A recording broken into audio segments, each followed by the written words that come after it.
Kalo Iki Iki, the Timid Taro. A myth is a purely imaginative story.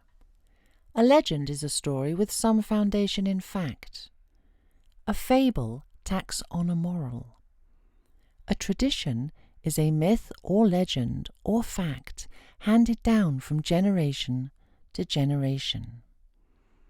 The old Hawaiians were frequently myth makers. They imagined many a fairy story for the different localities of the islands, and these are very interesting. The myth of the 2 taro plants belongs to South Kona, Hawaii, and affords an excellent illustration of Hawaiian imagination. The story is told in different ways and came to the reader in the present form. A chief lived on the mountainside above Hukina. There his people cultivated taro, made kapa cloth, and prepared the trunks of koa trees for canoes. He had a very fine taro patch.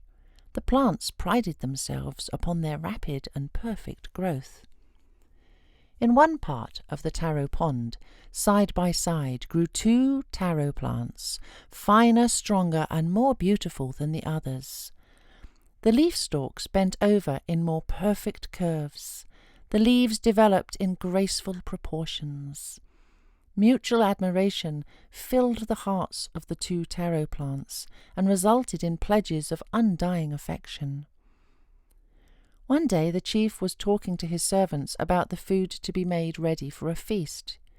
He ordered the 2 especially fine taro plants to be pulled up. One of the servants came to the home of the 2 lovers and told them that they were to be taken by the chief. Because of their great affection for each other, they determined to cling to life as long as possible, and therefore moved to another part of the taro patch, leaving their neighbours to be pulled up instead of themselves. But the chief soon saw them in their new home and again ordered their destruction. Again they fled.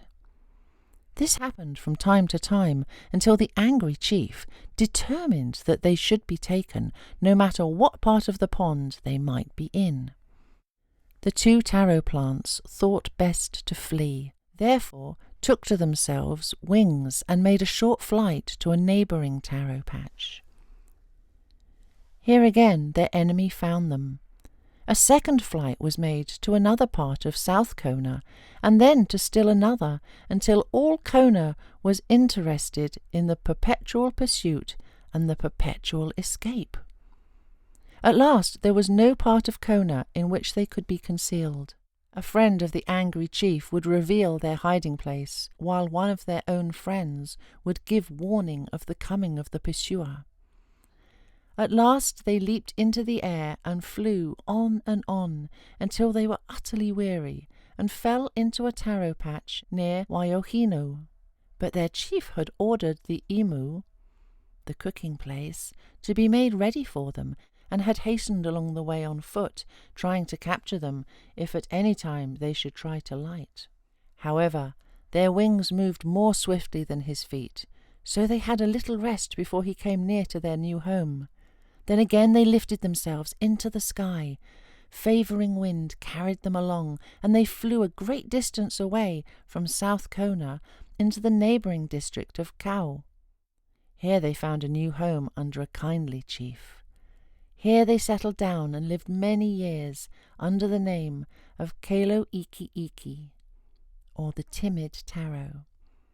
A large family grew up about them, and a happy old age blessed their declining days. It is possible that this beautiful little story may have grown out of the ancient Hawaiian unwritten law, which sometimes permitted the subjects of a chief to move away from their home and transfer their allegiance to some neighbouring ruler.